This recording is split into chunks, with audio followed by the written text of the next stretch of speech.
The greatest World Cup ever, Qatar 2022 will be remembered for years to come.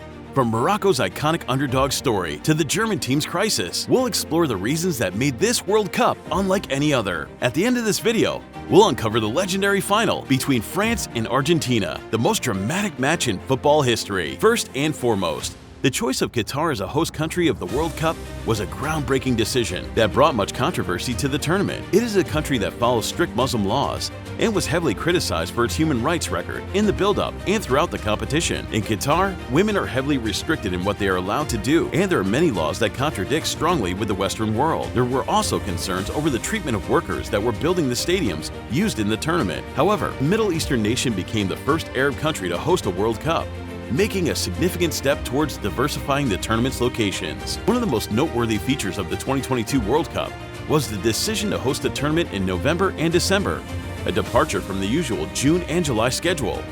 This change was made to avoid the extreme heat of the Qatari summer, which can reach temperatures well above 40 degrees Celsius. This altered the dynamics of the tournament, as teams had to adapt their strategies to cooler weather conditions. Another major upside was the shorter distances between stadiums. This not only reduced the environmental impact of the tournament, but also created a more intimate atmosphere, with fans easily able to attend multiple matches in a single day. Amongst the many reasons on why this World Cup was the best so far, there is one that stands above all. It's the fact that most of us who watched this World Cup grew up loving the game in this specific football generation, with the likes of Lionel Messi, Cristiano Ronaldo, Neymar, etc. being the faces of this sport. However, this is going to be the last time these icons were taking to the pitch for a World Cup tournament. The legends we all grew up watching are all getting older now and nearing retirement. During the time of the 2022 World Cup, Ronaldo was 37 years old, Messi 34, Luis Suarez 35, Luka Modric 37, Neymar was 30, and so on. The point is, we watch these legends grow old right in front of our eyes, and it's unlikely we'll see them compete in another major tournament like this again. So, in a way, this World Cup was us bidding farewell to this iconic football generation and welcoming the next generation of players. Hey guys, sorry to interrupt. I just wanted to say that if you're enjoying this video so far, then please hit that like button, as it helps each video reach more people and lets us know you guys are enjoying the content. Thanks, and back to the video. For the first time since the tournament began in 1930, an African team reached the World Cup semifinals. Morocco was the continental trailblazer. After defeating Belgium in the group stage, they eliminated Spain in the round of 16 and Portugal in the quarterfinals. They could have gone further too, but it took the defending 2018 World Cup champions France to stop them on their incredible journey. Even though Morocco finished 4th overall at the World Cup, nobody, and I mean nobody, imagined that they would go this far. Morocco silenced a lot of haters and shocked the world. They gained a lot of respect during the World Cup and brought pride and joy back to Morocco, but also to the whole of Africa. Besides Morocco, the other African countries that participated in the tournament had impressive showings as well, with Ghana beating Brazil 1-0 in the group stage and Tunisia defeating the defending champions, France. Overall, this World Cup proved that African teams have what it takes to compete against the talent Europe and South America has to offer. You know who else took the world by surprise? Japan. Going against the likes of Spain and Germany, Japan was in a battle that would be talked about for years to come. The World Cup fever hit Japan differently. This time the Japanese national team had some great talent in their squad that the fans were really hyped about. Japan's first opponents were Germany.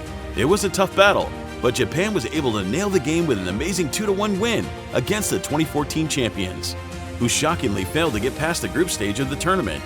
Next was their face-off against Spain, who were a team known for their wealth of talented players. Even though the odds were against them, Japan managed to score a 2-1 victory, helping them to make it to the round of 16. But unfortunately, that was as far as they could go, as the Japanese team lost against Croatia on penalties, losing 3-1 in the penalty shootout while missing 3 penalties themselves. It was a massive bummer for Japan.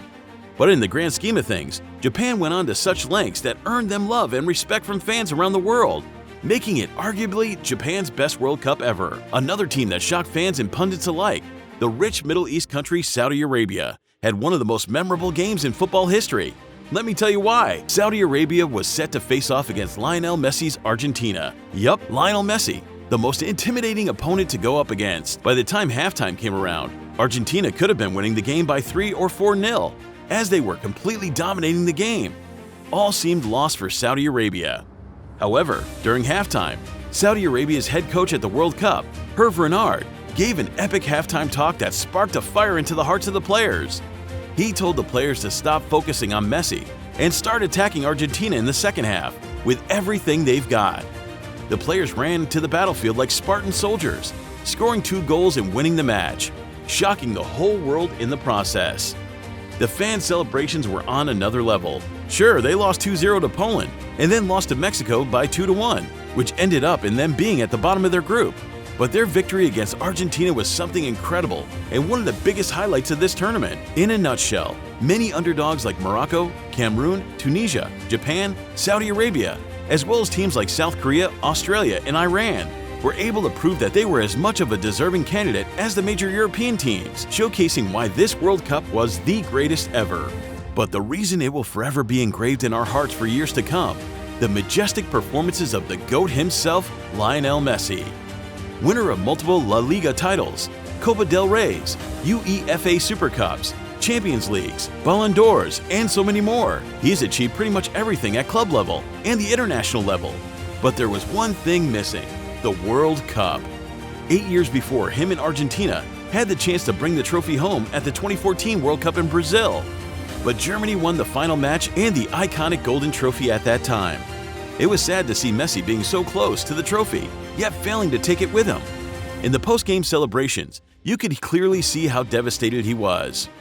But football works in mysterious ways, because Argentina were blessed with another opportunity to win in 2022. After losing to Saudi Arabia, the fans were concerned about Argentina.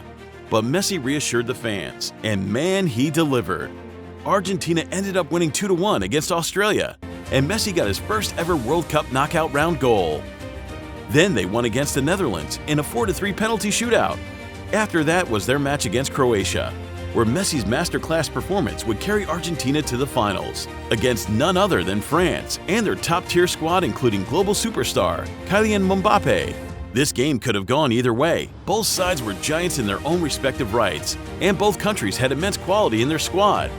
At first, Argentina was dominating the game, leading comfortably by 2-0. But then, incredibly, Mbappe scored 2 and leveled the playing field in the span of just 1 minute. With only a few minutes left, the game was tied and went to extra time. During extra time, both sides scored, meaning the score was tied to 3-3, and all depended on the penalty shootout.